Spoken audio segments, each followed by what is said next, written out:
नमस्कार दोस्तों, मैं हूं सौरभ शर्मा। आप देख रहे हैं भारत 24। एक स्पेशल गेस्ट मेरे साथ मौजूद है। आज हिंदुत्व की बात करेंगे और जानेंगे कि किस तरीके से जो हमारी जनरेशन है हिंदुत्व की तरफ बढ़ी। राज्य बहुत स्वागत है, बहुत बहुत धन्यवाद। सर, जिस तरीके से अभी हम बदलाव देख रहे हैं पिछले कुछ वक्त से हिंदुत्व की तरफ, जो हमारा युवा है वो बहुत तेज़ी से बढ़ रहा है, अपना रहा है, समझ रहा है हमारी संस्कृति को। किस तरीके से आप इन सब चीज़ों को राज्य देख रहे हैं? खुशी होती होगी और इस खुशी के को देखते हुए किस तरीके से आप उसको जता पाएंगे? और इसमें कुछ गलत नहीं है। क्या गलत है इसमें? जब विभाजन हुआ इस देश का तो जो मुस्लिम हैं उन्हें तो मुस्लिम राष्ट्र मिल गया। ये राष्ट्र हमारा है, हम हिंदुस्तानियों का है, हम भारतीयों का है।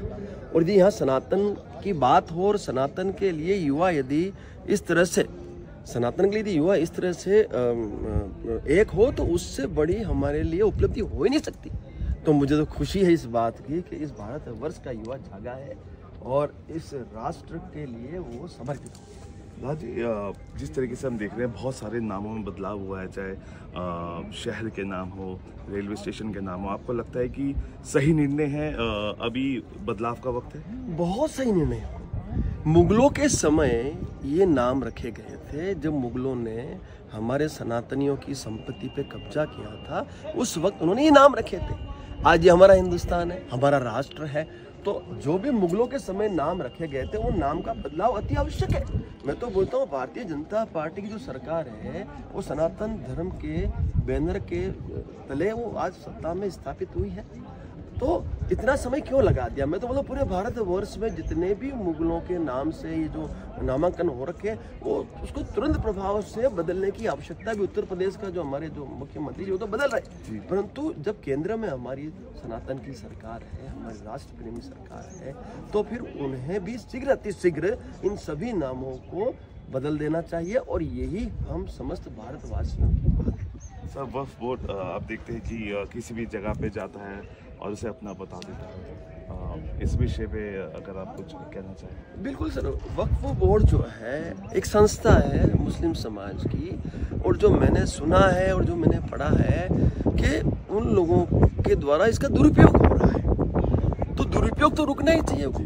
आज आप इस भारतवर्ष की जमीनों पे कब्जा कर लेंगे, उस पर आप हाथ रख के कहेंगे कि हमारी संपत्ति है, और यदि कानून ऐसा बन चुका है संविधान में कि हम कुछ कर नहीं सकते, तो ये तो गलत बात है। इस देश के प्रत्येक नागरिक को अधिकार है अपनी बात रखने का और प्रत्येक नागरिक को अधिकार है अपनी बात पर लड़ाई लड़ने का। तो ये जो वक्फ बोर्ड पे जो ये मूवमेंट चल रहा है उसके हम समर्थक हैं और किसी का अन्याय नहीं होना चाहिए और न्याय सबको मिलना चाहिए। इस देश में, इस देश के प्रत्येक व्यक्ति को न्याय मिलना चाहिए। विकसित भारत और मोदी जी के विजन पे क्या कहना चाहेंगे? ऐसा है सर, हमारे प्रधानमंत्री इस देश के महाराजा कह सकते हैं। इस लोकतंत्र के महाराजा हैं। तो इस लोकतंत्र में सब ग्राम पंचायत, तहसील पंचायत, जिला पंचायत, विधानसभा, लोकसभा, राज्यसभा में जो जनप्रतिनिधि बैठे हैं वो राजा है इस लोकतंत्र के, और उनके वो महाराजा है मोदी जी। तो अब मोदी जी के द्वारा जो कार्य किया जा रहा है सालों से वो तो सराहनीय है ना, सराहनीय है। महाराजा काम कर रहा है, सराहनीय है, उसमें हमें कोई प्रश्न चिन्ह नहीं है। लेकिन जहाँ तक हमारा मानना है इसको और युद्ध स्तर पे किया जाए तो बहुत युद्ध स्तर पे इस देश में भी बदलाव होने। सर, आखिरी दो सवाल। मैं बहुत एक्साइट हो रहा था जब आपके टैटू देख रहा था। शहीद भगत सिंह जी का एक तरफ टैटू और एक महाराणा प्रताप का है। ये क्या हमारे शहीदों में सबसे महान है शहीद भगत सिंह, जिन्होंने इस देश की आज़ादी में बहुत बड़ा योगदान दिया। सर, पूछता हूँ इनको मैं, भगवान है मेरे को, हम सबके भगवान है, तो मेरे सर आंखों पे। और त्याग बलिदान के प्रतीक में यदि आप देखने जाओ तो ये महाराणा प्रताप सबसे महान है साहब। तो इनको पूजना ये हमारा दायित्व, तो हम तो पूजते हैं इनको, इनके लिए कुछ भी करते हैं। और ये उन्हीं के परिवार का ये आयोजन है। और आज उत्तराधिकारी के तौर पे आज श्री जी हुजूर लक्षराज सिंह जी ने अपना दायित्व संभाला है। तो ये मेरा सौभाग्य है कि मुझे यहाँ आने का अवसर मिला, क्योंकि ये सब मेरे लिए भगवान है, क्योंकि ये सब वंशज है और इनके लिए हम कुछ भी कर सकते हैं। आपने देखा होगा कभी घटना चल रही है, आप जानते भी हैं कि इस देश की सर्वोच्च जो पंचायत है संसद भवन, उसमें एक व्यक्ति जो जनप्रतिनिधि है वो अभद्र टिप्पणी करता है हमारे महापुरुषों पर, और तो छोड़ो, वो उसके साथ साथ इस देश के समस्त सनातनियों पे भी अभद्र टिप्पणी करता है। मुझे दुख इस बात का है, दुर्भाग्य इस बात का है कि इस आजाद भारत वर्ष में ये बाबर की औलादे आज भी जिंदा है। मैं इतना कहना चाहता हूँ साहब, उस वक्त वहाँ सनातनियों की संख्या कम नहीं थी जो जनप्रतिनिधि थे, उसी वक्त उसकी हड्डी तोड़ कुटाई क्यों नहीं की, इसका मुझे खेद है। जिस दिन मेरा जैसा कोई व्यक्ति वहाँ खड़ा होगा साहब, मैं आपको वादा करता हूँ उसी वक्त उसी स्थान पे उसकी हड्डी तोड़ कुटाई करने की जिम्मेवारी मेरे जैसे व्यक्ति की रहेगी। लेकिन उसके पश्चात हमने ये सुनिश्चित कर लिया, क्षत्रिय कर्णी सेना ने ये सुनिश्चित कर लिया कि अब भविष्य में हम ऐसा कोई विकल्प छोड़ेंगे ही नहीं कि ये जो है, ये जो निर्लज लोग हैं, ये हमारे महापुरुषों, देवी देवताओं और हमारे धार्मिक ग्रंथों पे अभद्र टिप्पणी कर पाए। इसलिए हमने क्या किया भाई, जिसने बोला उसको कूटो, सीधी बात, जिसने बोला उसको कूटो, बाकी राजनीति मत करो यार। हमने क्या किया, आगरा में उसके निवास स्थान का पता किया और हमारे जो युवा प्रकोष्ठ के अध्यक्ष हैं श्री ओकेंद्र राणा जी, उसको हमने ये कमान सौंपी। और मुझे गर्व है उस बच्चे पे कि उस बच्चे ने समस्त योद्धाओं को लेकर, उसमें वहाँ के हमारे उत्तर प्रदेश के जो कर्णी सेना के भारत के जो अध्यक्ष हैं मिस्टर वीरू सिंह जी भी उपस्थित थे। उनकी बड़ी संख्या में इन्होंने आक्रामकता के साथ घर में घुस के जवाब देने के लिए अपना दायित्व का निर्वहन किया। और दुख इस बात का है साहब कि उसके पश्चात जो घर्षण हुआ, उस घर्षण में भी सत्ता का दुरुपयोग हुआ और हमारे योद्धाओं पे तुरंत एफआईआर हो गई। लेकिन आज भी उन लोगों की एफआईआर नहीं हुई है जो कई सौ थे जिन्होंने उस टेरेस पे से पत्थरबाजी की। आपको सुनाना चाहता हूँ क्या कह के शुरू की, पता है आपको? अल्लाहू अकबर, अल्लाहू अकबर ये शब्द थे। यानी अब ये समझ में हमें आ गया है कि ये जो सांसद है ये सारा मुगल का ही बीज है, ये समझ में आ गया। क्योंकि और वो जो पत्थर फेंकने वाले थे ना, वो भी मुगलों की ही औलादे थी। बाकी इस भारत का जो व्यक्ति है वो कभी ऐसी घटना को अंजाम नहीं देगा। और दुख इस बात का भी है साहब कि हमारी तहरीर होने के बावजूद भी हमारे बच्चे जो जख्मी हुए हैं उनकी मेडिकल तक अभी तक नहीं हुई है साहब।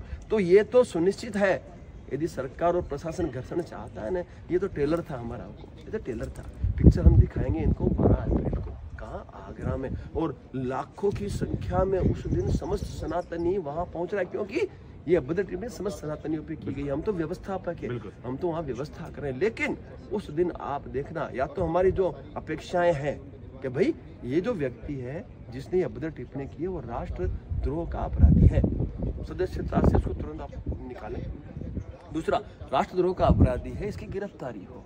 तीसरा कि भाई जब अपराधी के घर पे बुलडोजर चलते आए उत्तर प्रदेश में सालों से, तो इसका घर क्यों सुरक्षित है? भाई इसके घर पे भी बुलडोजर चलाएं और इसको हड्डी तोड़ कुटाई करने के बाद यदि समाज चाहेगा तो शर्तों के अधीन को माफी देगा। इसे कई अपेक्षाएं हमने सरकार से की हुई है, उन अपेक्षाओं पे यदि सरकार खड़ी उतरती तो बेस्ट बात है तक।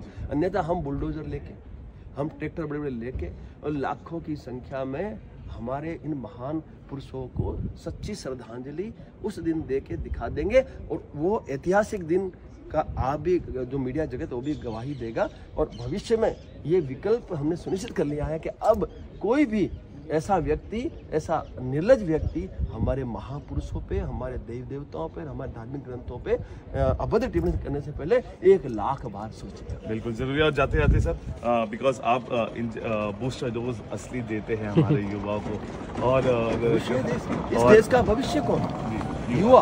और हम तो फौजी आदमी, पहले फौज में थे, कश्मीर में हमने 8 साल बिताए हैं। देश के लिए आतंकी ठोके हैं, खुले आम ठोके हैं।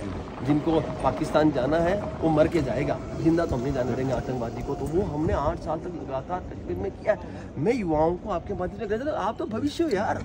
तो आप यदि इस देश की कमा में, तो साफ कहता हूँ सर, यदि राजनीति में युवाओं को आप बड़ी मात्रा में हिस्सा दे दो ना साहब, मैं वादा करता हूँ ये चाइना और पाकिस्तान नहीं, पूरे विश्व का इलाज करने की ताकत इस देश का युवा रखता है। परंतु दुर्भाग्य है कि ये जो है ना सीनियर मोस्ट जो हमारे जनप्रतिनिधि है वो नहीं चाहते कि युवा सत्ता में आए और उनको दूर रखते हैं। बट जब मुझे मौका मिल गया ना किसी दिन, तो सब युवाओं को भरपूर मैं सत्ता में स्थापित कर दूंगा। और केसरियामय ना पूरी की पूरी ये सरकार बनाने की मेरी इच्छा है। लेकिन देखिए एकलिंगनाथ जी क्या आशीर्वाद प्रदान करते हैं। बिल्कुल राज साहब, धन्यवाद हमसे बात करने के लिए, बहुत बहुत शुक्रिया, आपने हमें वक्त दिया। बहुत बहुत शुक्रिया आपका कि आपने मुझे इस इंटरव्यू के लिए चयनित किया। बाकी बहुत सारे लोग थे यहाँ पे, मैं आभार व्यक्त करता हूँ, आपने मेरी सच्चाई को स्वीकारा। Thank you. देखिए 12 तारीख, अब 12 तारीख का इंतज़ार है और देखिए ये ऐलान हो चुका है। लेकिन हाँ, अगर हमारे भगवान पे कोई टिप्पणी करता है अभद्र, वो सहनीय नहीं है और सहन करनी भी नहीं चाहिए, क्योंकि हमारा जो राज जी ने बताया जो युवा है वो फ्यूचर है, भविष्य है, और इस भविष्य को अगर बर्बाद नहीं होना देना चाहते तो आप, मुझे लगता है, इस मुहिम से जुड़िए, क्योंकि जी सर, जी देखो, इस देश का युवा है ना कहीं न कहीं नशे की ओर बड़ा है ना झुकाव हो रहा है उनका। तो देखो, मैंने आज तक नशा नहीं किया, फौज में भी रहा, कश्मीर में रहा, बर्फ में रहा, नहीं किया मैंने नशा। क्यों नहीं किया? कि इस देश के युवा को नशा। तो मैं आपके माध्यम से युवाओं से अवश्य कहना चाहता हूँ कि आपके हाथों में इस देश का भविष्य है, नशे से दूर रहें, क्योंकि हमारा पड़ोसी मुल्क चाहता है कि इस देश का युवा नशे में लिप्त हो जाए और इस देश पे वो कब्जा कर ले। और मैं जानता हूँ मेरा युवा इस देश को कभी नुकसान नहीं पहुंचा सकता। धन्यवाद सर।